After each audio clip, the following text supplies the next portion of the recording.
এই লোক জীবনে এত মামলা করেছে যে শুধু মামলা করেই কোটিপতি হয়ে গেছে। নিজের মা থেকে শুরু করে প্রেসিডেন্ট বুশের বিরুদ্ধেও মামলা করেছে এই পাগলা। নাম জোনাথন লি, থাকে আমেরিকায়। এ পর্যন্ত 26টি মামলা করেছেন তিনি। প্রথম জীবনে তিনি মামলা দায়ের করেছিলেন নিজের মায়ের নামে। অভিযোগ করেছিলেন তার প্রতি অবহেলা করেছে তার মা। সেই মামলায় জিতে জোনাথন $20,000 পান। তারপর থেকে মামলা শুরু।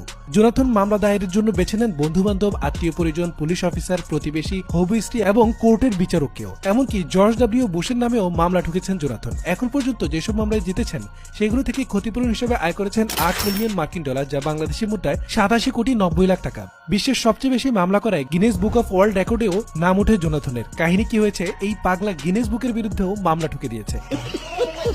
অভিযোগ করেছিল অনুমতি ছাড়াই রেকর্ডসে লেখা হয়েছে তার নাম। এই মামলাতেও জিতে $50,000 বা 54 লাখ টাকা পায়। এখন চিন্তায় এই লোক জীবনে এত মামলা করেছে যে শুধু মামলা করেই কোটিপতি হয়ে গেছে। নিজের মা থেকে শুরু করে প্রেসিডেন্ট বুশের বিরুদ্ধেও মামলা করেছে এই পাগলা। নাম জোনাথন লি, থাকে আমেরিকায়। এ পর্যন্ত 26টি মামলা করেছেন তিনি। প্রথম জীবনে তিনি মামলা দায়ের করেছিলেন নিজের মায়ের নামে।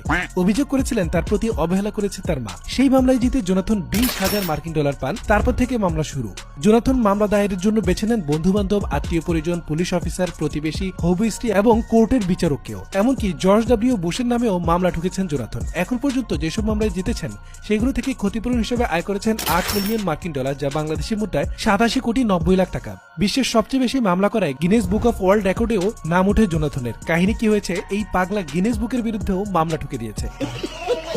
অভিযোগ করেছিল অনুমতি ছাড়াই রেকর্ডসে লেখা হয়েছে তার নাম। এই মামলাতেও জিতে $50,000 বা 54 লাখ টাকা পায়। এখন চিন্তায়